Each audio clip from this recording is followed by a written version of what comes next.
Hello నమస్తే, welcome to journey of Sakhi streets. ఎలా ఉన్నారు అందరూ? మేమైతే రైనీ సీజన్ వచ్చేస్తుంటే పాప్సికల్స్ చేసుకుంటున్నాం. సమ్మర్ అంతా మధ్య మధ్యలో చేసుకున్నాం కానీ అంత టైం దొరకలేదన్నమాట. సో ఇప్పుడైతే మేము ఫ్రూట్ పాప్సికల్స్ చేసుకుంటున్నాము. బయట ఐస్ క్రీమ్స్ ఆల్మోస్ట్ తినట్లేదు. కొన్ని ఫంక్షన్స్కి వెళ్ళినప్పుడు అలా తింటున్నాం కానీ ప్రత్యేకంగా పిల్లలు కొనివ్వడాలు అట్లాంటివి చేయడం బాగా 90% తగ్గించేసాం అనమాట. సో ఇలా అయితే నచ్చినప్పుడు కావాల్సినప్పుడు ఇలా పాప్సికల్స్ చేసుకుని పిల్లలకి ఇవ్వడం అలవాటు చేసుకున్నాను. వాళ్ళు కూడా బాగా నచ్చుతుంది. సో ఈరోజు అయితే నేను 3 వెరైటీస్ చేసుకుంటున్నాను అనమాట. గెస్ చేయండి, మీకు ఆల్రెడీ తెలుసు కదా. సో వాటర్ మిలాన్ పాప్సికల్స్ 2, ఇంకా మ్యాంగో పల్ప్తో ఒకటి, ఇంకా పైనాపిల్ కస్టర్డ్ చేశాను అనమాట. కొంచెం థిన్గా చేసుకుని పలుచగా చేసుకుని పాప్సికల్ ఫామ్ అవ్వాలంటే థిక్గా ఉంటే అవ్వదు కాబట్టి కొంచెం పలుచగా చేశాను అనమాట. అలా పోరింగ్ కన్సిస్టెన్సీ బాగుండేలాగా చేసుకుని పైనాపిల్ ఫ్లేవర్లో ఒకటి. సో ఈ 3 ఫ్లేవర్స్లో మేము పాప్సికల్స్ చేసుకున్నాం. చూసారు కదా, ఇలా సింపుల్గా చేసేసుకొని డీప్ ఫ్రిడ్జ్లో పెట్టేసుకోవడమే.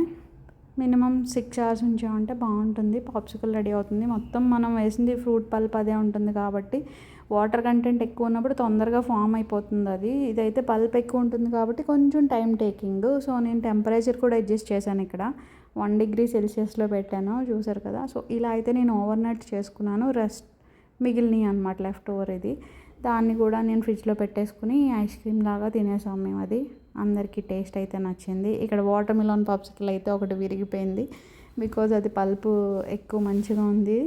ఇంకా ఎక్కువ టైం కావాలన్నమాట అది ఫామ్ అవడానికి. ఒకటైతే ఇట్లా మంచిగా వచ్చింది. మా చిన్నోడు తింటున్నాడు అనమాట. వాడిని చూపించమంటే ఇట్లా చూపించాడు. ఇదైతే మ్యాంగో పాప్సికల్.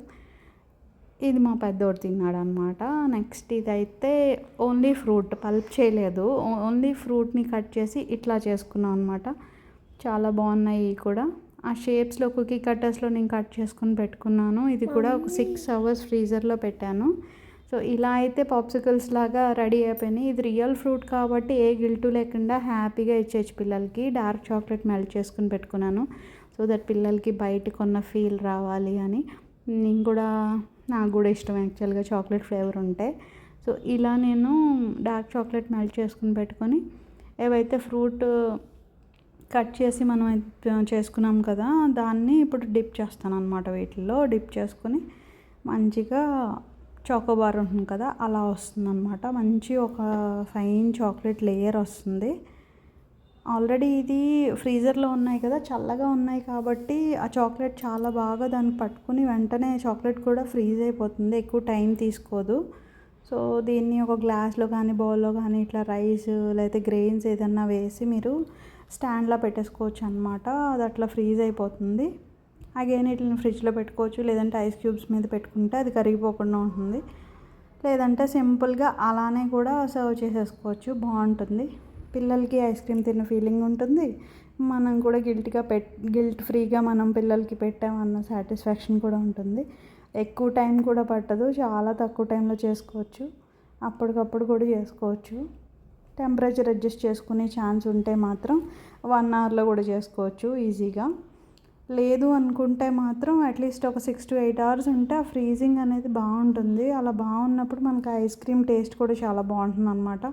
సో ఇంకో వీడియోలో మీకు ఐస్ క్రీమ్ నిజంగా పల్పుతో విప్పింగ్ క్రీమ్తో ఐస్ క్రీమ్ ఎలా చేసుకుంటాం, మేమైతే ఎలా చేసుకుంటాం అది కూడా చూపిస్తాను.